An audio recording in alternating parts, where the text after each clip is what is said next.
ಶಿಕ್ಷಣ ಇಲಾಖೆ ಅಧಿಕಾರಿಗಳೇ ಇನ್ನಾದರೂ ನಿದ್ದೆಯಿಂದ ಹೇಳಿ, ನಿಮ್ಮ ಮಕ್ಕಳು ಇದೇ ರೀತಿಯ ಊಟ ಮಾಡ್ತಾರಾ?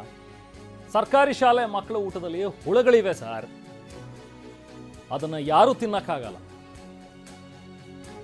ಸರ್ಕಾರಿ ಶಾಲೆ ಮಕ್ಕಳು ಅಂತ ಹೇಳಿದ್ರೆ ಎಷ್ಟೊಂದು ತಾರತಮ್ಯ ಮಾಡ್ತೀರಾ ನೀವು? ನೋಡಿ, TV9 ತೆರೆದಿಡ್ತಾ ಇದೆ ಮಿಡ್ ಡೇ ಮೀಲ್ಸ್ನ ಕರ್ಮಕಾಂಡ. ಮಕ್ಕಳು ತಿನ್ನುವ ಆಹಾರದಲ್ಲಿ ರಾಶಿ ರಾಶಿ ಹುಳುಗಳಿವೆ.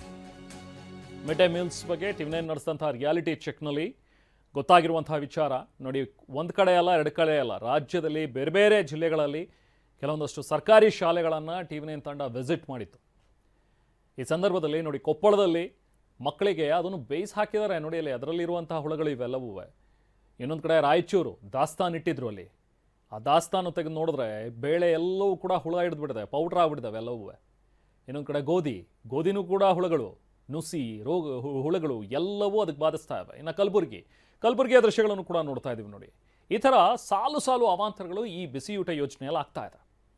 ಈ ಬಿಸಿಯೂಟ ಯೋಜನೆ ಹುಳದೂಟವಾಗಿ ಬದಲಾಗ್ಬಿಟ್ಟಿದೆ. ಹಲವು ಜಿಲ್ಲೆಗಳ ಶಾಲೆಗಳಿಗೆ ಪೂರೈಸಲಾಗ್ತಾ ಇರುವಂತಹ ದಿನಸಿ ಪದಾರ್ಥಗಳನ್ನು TV9 ಬಯಲು ಮಾಡಿದೆ. ಈ ಬೆನ್ನಲ್ಲೇ ಅಧಿಕಾರಿಗಳು ಎಚ್ಚೆತ್ತುಕೊಂಡಿದ್ದಾರೆ. ಕೆಲವು ಕಡೆ ಆಹಾರ ಪದಾರ್ಥಗಳನ್ನು ಪ್ರಯೋಗಾಲಯಕ್ಕೆ ಕೂಡ ಕಳಿಸ್ತಾ ಇದ್ದಾರೆ. ದಿನಸಿ ಗುಣಮಟ್ಟ ಪರೀಕ್ಷೆಗೆ ಖುದ್ದು ಅಧಿಕಾರಿಗಳೇ ಶಾಲೆಗಳಿಗೆ ಭೇಟಿ ಕೊಡ್ತಾ ಇದ್ದಾರೆ.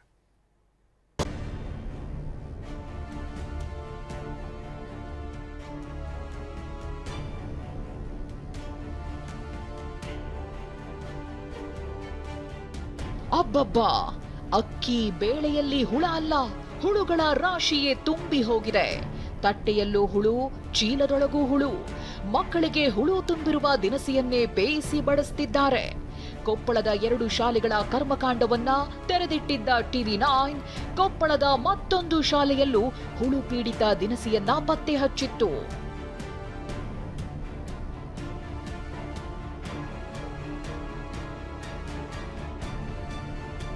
ಶಾಲೆಗೆ ಪೂರೈಕೆಯಾಗಿದ್ದ ತೊಗರಿ ಬೇಳೆಯಲ್ಲಿ ಹುಳುಗಳ ರಾಶಿ. ಇದು ಕೊಪ್ಪಳ ನಗರದಲ್ಲೇ ಇರುವ ಕುವೆಂಪು ಹಿರಿಯ ಪ್ರಾಥಮಿಕ ಶಾಲೆ. ಈ ಶಾಲೆಗೆ ಬಿಸಿಯೂಟಕ್ಕೆಂದು ನೀಡಿರುವ ಬೇಳೆಯಲ್ಲಿ ನುಸಿ, ಹುಳುಗಳೇ ತುಂಬಿ ಹೋಗಿವೆ. ತೊಗರೆ ಬೇಳೆಯಲ್ಲಿ ಹುಳಗಳು ಪತ್ತೆಯಾಗಿತ್ತು. ಆ ಶುಚಿತ್ವವನ್ನು ಕಾಪಾಡುವಂಥ ಕೆಲಸವನ್ನ ಮಾಡ್ತಿದ್ದಾರೆ. ಅದಕ್ಕೆ ಬೋರಿಕ್ ಆಸಿಡ್ ಹಾಕಿ ಅದನ್ನು ಒಣಗಿಸಿ ಸ್ವಚ್ಛಗೊಳಿಸುವಂಥ ಕೆಲಸವನ್ನ ಮಾಡ್ತಿದ್ದಾರೆ. ಇದೇ ಬೇಳೆ 3 ತಿಂಗಳ ಹಿಂದೆ ಸರಬರಾಜಾಗಿರ್ತಕ್ಕಂಥದ್ದು. ಈ ಬೇಳೆಗಳಲ್ಲಿ ಹುಳಗಳು ಪತ್ತೆಯಾಗಿರ್ತಕ್ಕಂಥದ್ದು 3 ತಿಂಗಳ ಹಿಂದೆಯೇ ಸರಬರಾಜು ಆಗಿರೋ ಬೇಳೆ ಇದು. ಹುಳು ತುಂಬಿರುವ ಈ ಬೇಳೆಗೆ ಬೋರಿಕ್ ಆಸಿಡ್ ಹಾಕಿ ಸಂಗ್ರಹಿಸಿ ಇಟ್ಕೊಳ್ತಿದ್ದಾರೆ. ಹುಳು ಬಿದ್ದಿರುವ ಬೇಳೆಯನ್ನೇ ಕ್ಲೀನ್ ಮಾಡಿ ಶಿಕ್ಷಕರು ಬಳಸ್ತಿದ್ದಾರೆ. ಆಲ್ಮೋಸ್ಟ್ ಎಲ್ಲ ಬೇಳೆಕಾಳುಗಳಲ್ಲಿ ಈ ಒಂದು ಹುಳುಗಳು ಅಂತಕ್ಕಂಥವು ಕಾಣಿಸ್ಕೊಳ್ತಾ ಇವೆ. ಆದ್ರೆ ನಾವು ಅದಕ್ಕೆ ಅನುವು ಮಾಡಿ ಕೊಟ್ಟಿಲ್ಲ. ಬೋರಿಕ್ ಆಸಿಡ್ ಪೌಡ್ರವನ್ನು ಹಾಕಿ, ಆಮೇಲೆ ಬೇವಿನ ತಪ್ಪಲವನ್ನು ಹಾಕಿ, ಹೀಗಾಗಿ ಆ ಬೇಳೆಯನ್ನು ನಾವು ಕಾಪಾಡಿ ಆ ಮಕ್ಕಳಿಗೆ ಯಾವುದೇ ರೀತಿಯ ತೊಂದರೆ ಆಗದಂಗೆ ನಾವು ಅಡುಗೆ ಕೆಲಸ ಮಾಡ್ತಕ್ಕಂಥ ಸಿಬ್ಬಂದಿ ಸಹಿತ ಆ ಕೆಲಸವನ್ನು ಮಾಡಕ್ಕಿದ್ದಾರೆ. TV9 ವರದಿ ಬೆನ್ನಲ್ಲೇ ಬಿಸಿಯೂಟ ಆಹಾರ ಪದಾರ್ಥಗಳ ಟೆಸ್ಟ್. ಹೀಗೆ ಕೊಪ್ಪಳ ಜಿಲ್ಲೆಯಲ್ಲಿ ಮಕ್ಕಳಿಗೆ ಬಿಸಿಯೂಟದ ಬದಲು ಹುಳದೂಟ ನೀಡಿದ ಸುದ್ದಿಯನ್ನ TV9 ನಿರಂತರ ಪ್ರಸಾರ ಮಾಡುತ್ತಿದ್ದಂತೆ ಅಧಿಕಾರಿಗಳು ಎಚ್ಚೆತ್ತುಕೊಂಡಿದ್ದಾರೆ. ಶಾಲೆಗಳ ಬಿಸಿಯೂಟಕ್ಕೆ ಪೂರೈಕೆಯಾಗುವ ಆಹಾರ ಪದಾರ್ಥಗಳನ್ನ ಟೆಸ್ಟ್ಗೆ ಕಳುಹಿಸಿದ್ದಾರೆ.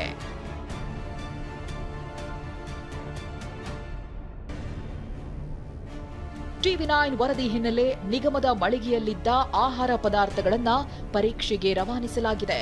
ಆಹಾರ ಸುರಕ್ಷತಾ ಹಾಗೂ ಔಷಧಾಡಳಿತ ಅಧಿಕಾರಿಗಳಿಂದ ಪರಿಶೀಲನೆ ನಡೆಸಿದ್ದು, ಅಕ್ಕಿ, ಗೋಧಿ ಹಾಗೂ ತೊಗರಿ ಬೇಳೆಯನ್ನ ಕೇಂದ್ರೀಯ ಆಹಾರ ತಂತ್ರಜ್ಞಾನ ಸಂಶೋಧನಾಲಯಕ್ಕೆ ರವಾನಿಸಲಾಗಿದೆ.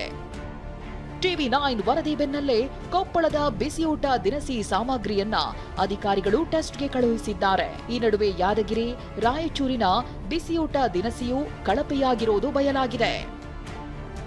ಯಾದಗಿರಿ, ರಾಯಚೂರಿನಲ್ಲೂ ಹುಳು ಪೀಡಿತ ಬಿಸಿಯೂಟ. ಅಕ್ಕಿಯಲ್ಲಿ ಹುಳು ಓಡಾಡ್ತಿರುವ ಈ ದೃಶ್ಯವನ್ನ ನೋಡಿ. ತಿಪ್ಪೆಯಲ್ಲಿ ಬಿದ್ದಂತಿರುವ ಬೇಳೆ ಮೂಟೆ, ಕಸದಂತೆ ಕಾಣ್ತಿರುವ ತೊಗರಿಯ ಈ ದೃಶ್ಯಗಳು ಕಂಡು ಬಂದಿದ್ದು ಯಾದಗಿರಿ ಕೊಯ್ಲೂರು ಗ್ರಾಮದ ಸರ್ಕಾರಿ ಮಾದರಿ ಪ್ರಾಥಮಿಕ ಶಾಲೆಯಲ್ಲಿ. ಯಾದಗಿರಿ ತಾಲೂಕಿನ ಕೊಯ್ಲೂರು ಗ್ರಾಮದಲ್ಲಿರುವ ಸರ್ಕಾರಿ ಮಾದರಿ ಪ್ರಾಥಮಿಕ ಶಾಲೆಯಲ್ಲಿ ಶಾಲೆಯ ಅಡುಗೆ ಕೋಣೆಯ ಜೊತೆಗೆ ಅಡುಗೆ ಕೋಣೆಯಲ್ಲಿರುವಂತಹ ಆಹಾರ ಧಾನ್ಯಗಳ ದೃಶ್ಯಗಳು ತೋರಿಸುವಂತ ಪ್ರಯತ್ನ ಕೂಡ ಮಾಡ್ತಾ ಇದ್ದೀವಿ.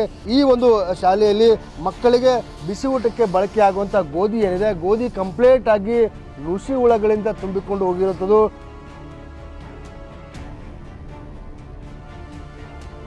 ಜೊತೆಗೆ ಅಂದರೆ ಈ ಒಂದು ಗೋಧಿಯ ಪ್ರತಿ ಕಾಳಿಗೂ ಸಹಿತ ನುಸಿ ಹುಳಗಳಿಂದ ಹೋಲ್ ಸಹಿತ ಬಿದ್ದಿರುವಂಥದ್ದು. ಜೊತೆಗೆ ನುಸಿ ಹುಳಗಳು ಅಷ್ಟೇ ಅಲ್ಲದೆ ಬಾಲ್ದ ಹುಳಗಳು ಸಹಿತ ಸಾಕಷ್ಟಿದ್ದಾವೆ. ನುಸಿ ಹುಳಗಳ ಇರುವಂಥ ಈ ಒಂದು ಗೋಧಿಯನ್ನು ಬಳಕೆ ಮಾಡಿಕೊಂಡು ಮಕ್ಕಳಿಗೆ ಬಿಸಿ ಊಟವನ್ನು ನೀಡಲಾಗುತ್ತೆ. ಕೇವಲ ಗೋಧಿ ಅಷ್ಟೇ ಅಲ್ಲದೆ ಇಲ್ಲಿ ತೊಗರೆ ಬೇಳೆ ಕೂಡ ಇದೆ. ತೊಗರೆ ಬೇಳೆ ಸಹಿತ ಸಂಪೂರ್ಣವಾಗಿ ಹಾಳಾಗಿ ಹೋಗಿರುವಂಥದ್ದು. ನೋಡಿದ್ರ ಅಕ್ಕಿ, ಗೋಧಿ, ತೊಗರಿಯಲ್ಲಿ ನುಸಿ, ಬಾಲ ಹುಳುಗಳು ಪತ್ತೆಯಾಗಿವೆ. ಶಾಲೆಯ ಬಿಸಿಯೂಟಕ್ಕೆ ಬಳಸುವ ಧಾನ್ಯಗಳು ಕಳಪೆ ಗುಣಮಟ್ಟದ್ದಾಗಿದೆ. ಈ ಒಂದು ತೊಗರೆ ಬೇಳೆಯಲ್ಲಿ ಸಹಿತ ಸಾಕಷ್ಟು ಬಾಲ್ದು ಹುಳಗಳಿದ್ದಾವೆ. ಆ ಒಂದು ತೊಗರೆ ಬೇಳೆಯನ್ನ ಇಲ್ಲಿರುವಂಥ ಅಡುಗೆ ಸಿಬ್ಬಂದಿಗಳು ಕ್ಲೀನ್ ಮಾಡೋ ಮೂಲಕ ಮಕ್ಕಳಿಗೆ ನೀಡುವಂಥ ಕೆಲಸ ಕೂಡ ಮಾಡ್ತಾರೆ. ಸರ್ಕಾರ ಏಜೆನ್ಸಿಗಳ ಮೂಲಕ ಟೆಂಡರ್ ಕರೆದು ಏಜೆನ್ಸಿಗಳ ಮೂಲಕ ಶಾಲೆಗಳಿಗೆ ಆಹಾರ ಧಾನ್ಯಗಳನ್ನು ಪೂರೈಕೆ ಮಾಡುವಂಥ ಕೆಲಸ ಕೂಡ ಮಾಡ್ತಾರೆ. ಆದರೆ ಏಜೆನ್ಸಿಗಳು ಮತ್ತು ಅಧಿಕಾರಿಗಳು ಇದರಲ್ಲಿ ಶಾಮೀಲಾಗುವ ಮೂಲಕ ಕಳಪೆ ಗುಣಮಟ್ಟ ಅಂದರೆ ಜಾನುವಾರುಗಳು ಸಹಿತ ತಿನ್ನೋಕೆ ಯೋಗ್ಯ ಅಲ್ಲದ ಆಹಾರ ಧಾನ್ಯಗಳನ್ನು ಮಕ್ಕಳಿಗೆ ನೀಡಲಾಗುತ್ತೆ. ಕೊಯ್ಲೂರು ಗ್ರಾಮ ಅಷ್ಟೇ ಅಲ್ಲದೆ ಬೇರೆ ಬೇರೆ ಗ್ರಾಮದಲ್ಲಿರುವಂತಹ ಶಾಲೆಗಳ ಸ್ಥಿತಿ ಕೂಡ ಇದೆ. ಇದು ಕಳಪೆ ಗುಣಮಟ್ಟದ ದಿನಸಿಯ ಕಥೆಯಾದ್ರೆ ಬಿಸಿಯೂಟ ತಯಾರಿಸುವ ಕಟ್ಟಡವು ಶಿಥಿಲಾವಸ್ಥೆಗೆ ತಲುಪಿದೆ. ರಾಯಚೂರು ಜಿಲ್ಲೆ ಜಹೀರಾಬಾದ್ ಸರ್ಕಾರಿ ಶಾಲೆಯಲ್ಲಿಯೂ ಕಳಪೆ ಬಿಸಿಯೂಟ ನೀಡಲಾಗ್ತಿತ್ತು.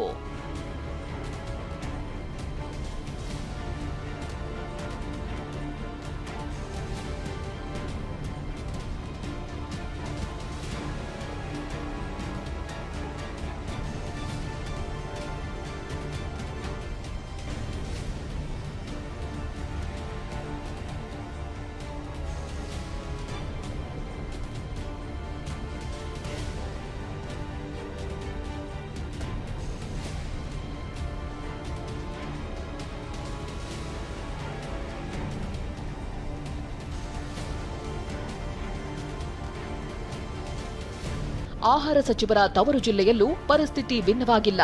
ಕೋಲಾರ ನಗರದ ಕಮಲಮಹಡಿ ಶಾಲೆ, ಬಾಪೂಜಿ ಶಾಲೆಯಲ್ಲಿ ಹುಳು ತಿಂದು ಕೆಟ್ಟು ಹೋಗಿರುವ ತೊಗರಿ ಬೇಳೆಯಲ್ಲೇ ಅಡುಗೆ ಮಾಡ್ತಿರೋದು ಟಿವಿ9 ರಿಯಾಲಿಟಿ ಚೆಕ್ನಲ್ಲಿ ಬಯಲಾಗಿದೆ. ಹೀಗೆ ರಾಜ್ಯದ ಶಾಲೆಗಳ ಬಿಸಿಯೂಟಕ್ಕೆ ಪೂರೈಸಲಾಗ್ತಿರುವ ಕಳಪೆ ದಿನಸಿ ಬಗ್ಗೆ ಪ್ರತಿಕ್ರಿಯಿಸಿರುವ ಶಿಕ್ಷಣ ಸಚಿವ ಮಧು ಬಂಗಾರಪ್ಪ, ಕಳಪೆ ಆಹಾರ ಪದಾರ್ಥ ವಿತರಣೆ ಮಾಡಿದವರ ವಿರುದ್ಧ ಸೂಕ್ತ ಕ್ರಮ ಕೈಗೊಳ್ಳುತ್ತೀವಿ ಎಂದಿದ್ದಾರೆ. ಈ ಓಲ್ಡ್ ಸ್ಟಾಕ್ ಕೊಟ್ಟಾಗ ಹಂಗಾಗ್ತದೆ. ನನ್ನ ಇಲಾಖೆಯಲ್ಲಿ ನಾವು ಭಾಳ ಸ್ಟ್ರಿಕ್ಟ್ ಆಗಿದ್ದೀವಿ. ಏನಾದ್ರು ಅಧಿಕಾರಿಗಳಾಗಲಿ ಇಲ್ಲಾಂದರೆ ಯಾರು ಸಪ್ಲೈ ಮಾಡ್ತಾರೆ, ಯಾಕೆಂದರೆ ನಮ್ಗೆ ಗೊತ್ತಾಗಲ್ಲ, ಅದೆಲ್ಲ ನಾವು ಡಿಸೆಂಟ್ರಲೈಸ್ ಮಾಡಿಬಿಡ್ತೀವಿ, ಸೆಂಟ್ರಲೈಸ್ ಮಾಡಿಲ್ಲ. ಅದನ್ನ ಯಾರು ತಪ್ಪು ಮಾಡಿದರೆ ಮಕ್ಕಳಿಗೆ ಈ ಥರ ಕೆಟ್ಟ ಆಹಾರ ಕೊಡ್ತಾರೆ, ತೀಕ್ಷ್ಣವಾಗಿ ಅವ್ರನ್ನ ಕ್ರಮ ತಗೊಳ್ತೀವಿ. ಮೋಸ್ಟ್ಲಿ ಇವತ್ತು ತಗೊಳ್ತೀವಿ. ಹೀಗೆ ರಾಜ್ಯದ ಹಲವು ಜಿಲ್ಲೆಗಳಲ್ಲಿ ಮಕ್ಕಳ ಬಿಸಿಯೂಟಕ್ಕೆ ಕಳಪೆ ಆಹಾರ ಪದಾರ್ಥ ಪೂರೈಸಿರುವುದು ಬಯಲಾಗಿದೆ. ಸರ್ಕಾರ ಕೂಡಲೇ ಎಚ್ಚೆತ್ತುಕೊಂಡು ಮಕ್ಕಳಿಗೆ ಉತ್ತಮ ಗುಣಮಟ್ಟದ ಬಿಸಿಯೂಟ ನೀಡುವತ್ತ ಗಮನ ಹರಿಸಬೇಕಿದೆ. Bureau report ಟಿವಿ9.